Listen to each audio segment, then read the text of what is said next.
Hello, everyone. With another weekend behind us, both the visible major headlines and the hidden undercurrents have emerged, all directly implicating the undisputed leading men on the global stage today, Trump and Xi Jinping. In response to Xi's rare Earth combination punch, Trump countered with a tariff escalation combined with a software powerhouse move. The initial outcomes are now clear. The CCP has urgently conceded to limit the damage, while Trump has gracefully de-escalated. This rare Earth lightning war, lasting less than 48 hours, has concluded with a successful U.S. defensive counterstrike. Note carefully, I am emphasizing the CCP's urgent damage control, not a snap retreat by Xi himself. These two concepts now carry substantial distinctions. However, the adverse repercussions of initiating the rare Earth conflict are now unavoidable. Today, another heavyweight in the semiconductor sector, the Netherlands, has delivered a heavy blow against the CCP. Xi's scorched earth tactics appear to be yielding results, albeit in unintended ways. Yet she has gone all in, and the elders, of course, have not been idle. They have directly moved to apprehend the most critical white glove in the Xi family apparatus. Who is this individual? Today marks October 13th on Eastern Time, with seismic historical shifts unfolding before our eyes. Welcome, everyone, to subscribe. We shall collectively unearth the truths concealed behind the news, employing logic, common sense, and an objective lens. Xi Jinping launched the rare Earth lightning war, provoking Trump's furious and forceful retaliation. As I previously analyzed, this was Xi's bid to crash the market and sow chaos. Intervention by the elders and the resolution mechanisms was inevitable. Indeed, amid the sharp deterioration in U.S.-China relations, the CCP pivoted urgently first, evidently initiating crisis communications to contain the fallout. Yesterday, following the rollout of Trump's tariff and software measures, the Ministry of Commerce immediately convened a press conference. The spokesperson delivered an extensive statement, but the core points boiled down to two. 1. In a markedly conciliatory tone, it clarified that export controls do not equate to prohibitions on exports. Applications meeting requirements will receive approvals, while actively considering general licenses, exemptions, and various facilitation measures to effectively promote compliant trade. This conveys a single intent. We will continue to ensure supply chain fluidity and avoid any stranglehold. On the tariff front, China's position remains consistent, unwilling to fight but unafraid to do so. China urges the U.S. to promptly rectify erroneous practices, safeguard the hard-won consultation outcomes, continue leveraging the U.S.-China economic and trade consultation mechanism, manage differences through dialogue, and maintain stable, healthy, and sustainable development in U.S.-China economic and trade relations. This, too, boils down to one message. We do not seek war and hope to preserve the negotiation framework. Let us coexist peacefully as enduring partners. Observe this. What is the tone here? It starkly contrasts the aggressive, table-flipping bravado that preceded the initial assault. Precisely because the CCP abruptly shifted from a stern demeanor to a conciliatory one, Trump's stance executed a parallel sharp turn. Yesterday, Trump promptly posted on social media, declaring no need to worry about China. Everything will be fine. She had merely encountered a bad moment recently. He does not wish to plunge China into a depression, nor do I.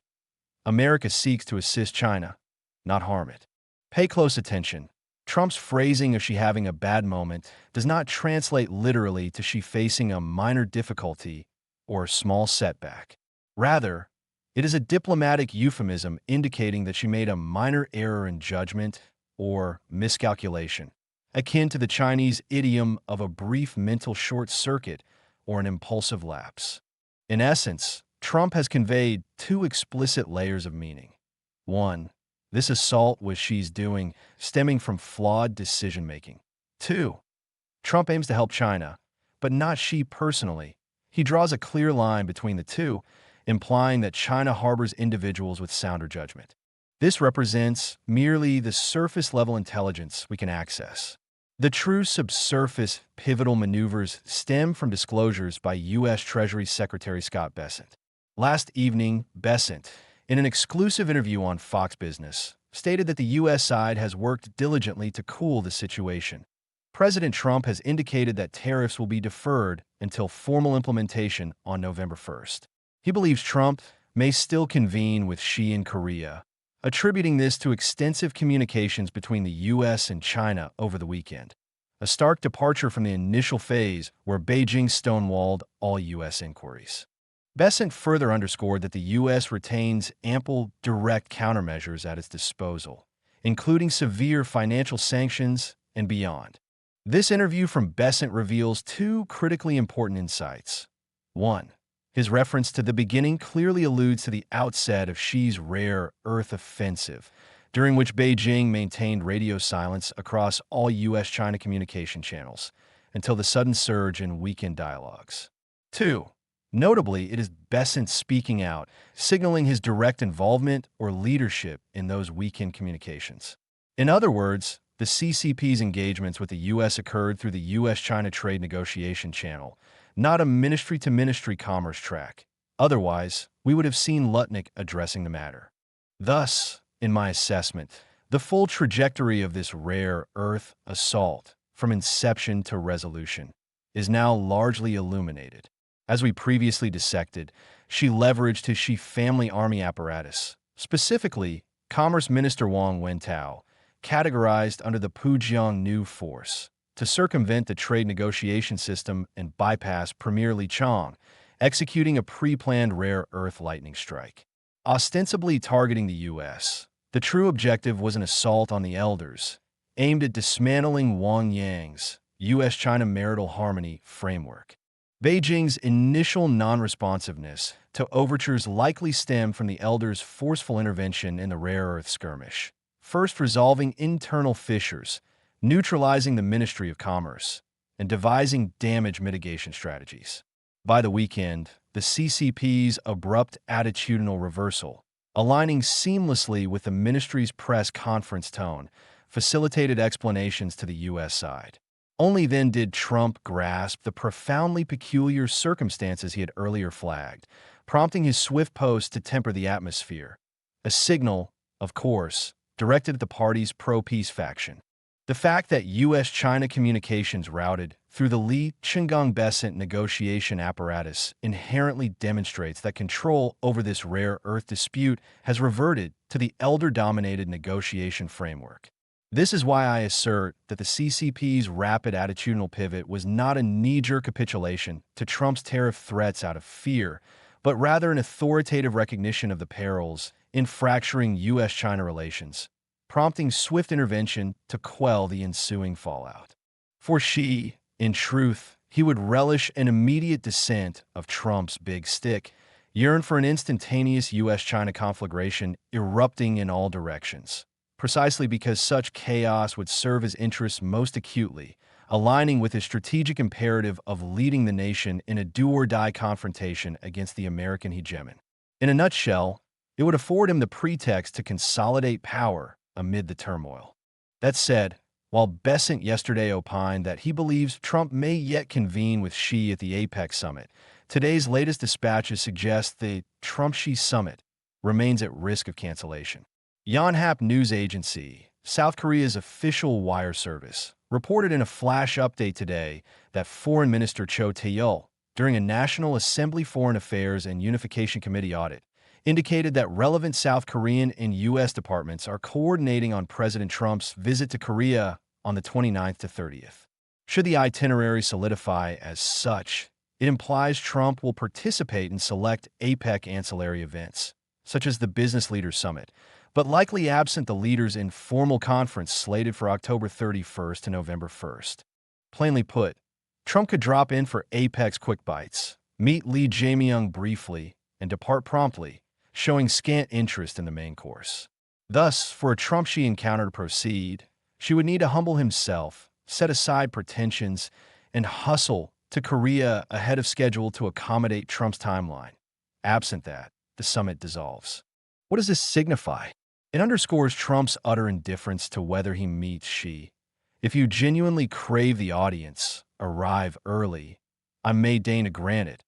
If you posture and saunter in only for the formal feast, I lack the patience to linger an extra day. Entertain yourself as you will. Despite the CCP authorities' near-instantaneous U-turn to stem the bleeding, the fallout from Xi's provocations continues to propagate. Yesterday, the Dutch government abruptly declared, citing apprehensions over the potential transfer of critical technologies to its Chinese parent WinG Tech Technology, its intent to intervene in the operations of Dutch chipmaker Nexperia. Headquartered in the Netherlands, Nexperia ranks among the world's premier discrete semiconductor manufacturers, primarily supplying chips to the automotive and consumer electronics sectors. Its origins trace to the standard products division of Dutch firm NXP Semiconductors, acquired by WinG Tech in 2019. The intervention, spearheaded by the Dutch Ministry of Economic Affairs, mandates that Nexperia and all its subsidiaries, branches, and offices, spanning 30 global entities, refrain from any alterations to assets, intellectual property, operations, or personnel for a one-year duration. Concurrently, a Dutch enterprise court has ruled to suspend WingTech's controlling figure, Zhang Xuezheng, from his non-executive directorship at Nexperia and his executive directorship of the firm. In straightforward terms, the Netherlands has outright frozen Nexperia's assets, ousted the Chinese controller, and assumed direct oversight of the entire company's management. We cannot definitively verify whether this unprecedented and resolute Dutch maneuver was orchestrated in coordination with the U.S., though Besant did remark during yesterday's interview that the U.S. has consulted allies. Should the CCP persist with rare earth export restrictions, the U.S. will deploy every aggressive tool available. And this constitutes a global issue, with expectations of robust support and follow-through from European, Indian, and Asian democratic allies. Moreover, the timing is far too serendipitous to be coincidental. The Netherlands' prompt response to the U.S. rare earth counteroffensive is no happenstance. All parties recognize the existential implications of Dutch lithography machines for the CCP. This serves as a tacit proclamation of the inevitable denouement. Seizing Nexperia is but a preliminary jab, an appetizer. Should the CCP truly escalate to full war, the next phase entails a comprehensive lithography blockade, consigning China's vaunted domestic chip ambitions to a pre-industrial era of manual fabrication. Trump's jibe at Xi's mental short circuit misses the mark. It was not a lapse, but a dead end. No cards, no leverage remaining. His sole recourse is table flipping. Over this very weekend, another ostensibly low-profile dispatch surfaced, yet it bears profound weight. Per a Caixin report from the mainland, Vanke Enterprise Company Limited announced to the Hong Kong Stock Exchange today that its board received a written resignation from Chairman Xin Jie on Sunday, the 12th. The announcement states that Xin Jie, citing personal reasons, has applied to resign as non-executive director and chairman, severing all ties with the company henceforth. Concurrently, the board has elected Huang Liping as the new chairman. Behind Xin's resignation lies the confirmation of long-circulating rumors that he has fallen under investigation. Just 2 days prior, on Saturday evening, the 11th, a Chinese self-media outlet disseminated reports claiming Xin was detained during a Shenzhen meeting on September 18th and has remained incommunicado since, only for the story to solidify 2 days later. The sensitivity of this episode transcends real estate, centering on Xin Jie himself. Appointed Vanke chairman earlier this year, Xin's tenure lasted under a year before his abrupt ouster, precluding any notion of misconduct at Vanke as the trigger. Instead, it ties inextricably to Shenzhen Metro Group, where Xin previously served as chairman. During Xin's stewardship of Shenzhen Metro, specifically on January 28, 2015, the Shenzhen Metro Group and Shenzhen Yanwei Industry established a real estate development entity named Shenzhen Metro Yanwei. Per the disclosed memorandum of cooperation at the time, Vanke would acquire all or partial equity in a Shenzhen Metro subsidiary, facilitating the injection of select premium assets from the Metro Group. At the core of these premium assets lay metro overlying properties. This development once merited dedicated coverage by Xinhua News Agency's Guangdong branch, though subsequent reports were excised. According to Shenzhen Metro Group's official website, the entity boasts total assets of 241.1 billion yuan. Beyond metro operations, its other cornerstone asset comprises development of metro overlying properties, encompassing 10 projects, including commercial real estate, office towers, residences, hotels, and more, with a total gross floor area of approximately 5 million square meters, predominantly in prime, land-scarce urban complexes. Shenzhen Metro's partner, Shenzhen Yanwei Industry, is no ordinary firm.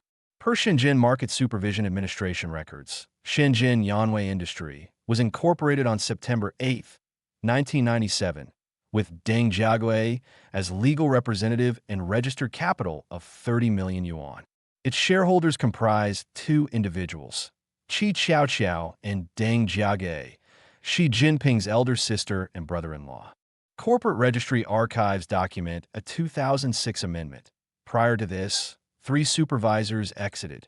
Post-amendment, the executive composition included the Qi-Deng couple, alongside current director Zhang Yan'an and 3 additional supervisors. This Zhang Yan'an is the daughter of Qi Qiaoqiao and her ex-husband Zhang Chu. Guangdong's provincial party organ, Southern Daily, once profiled Deng Jiagui's Yanwei Industry collaboration with state-owned Shenzhen Metro as a model of official-private partnership, disclosing that in one major project, the parties held 40% and 60% stakes, respectively. What purpose does unearthing this dossier serve? It establishes Xinjie as an unequivocal linchpin in channeling vast benefits to the Xi family. Shenzhen Metro Yanwei Real Estate Company functions, in effect, as one instrument in the Xi family's wealth accumulation toolkit, with Xinjie serving as its direct custodian, or, more aptly, an advanced white glove operative. Consider, given Xion's stature and pedigree, who would possess the audacity to investigate him. This constitutes a quintessential overreach against the paramount powers. Thus, Xion's predicament theoretically admits only 2 scenarios. 1. She wields absolute authority, personally orchestrating and deploying the probe with ironclad impartiality and moral rectitude, transforming from Xi Baozi into a modern-day Bao Qing Tian, extending the anti-corruption crusade to his own sibling and in-law, with the guillotine pre-sharpened for his sister's household. The alternative scenario inverts entirely. Xi's grip on power has eroded, rendering him unable to shield kin. Anti-Xi elements are now pruning the fringes straight to his sister's doorstep.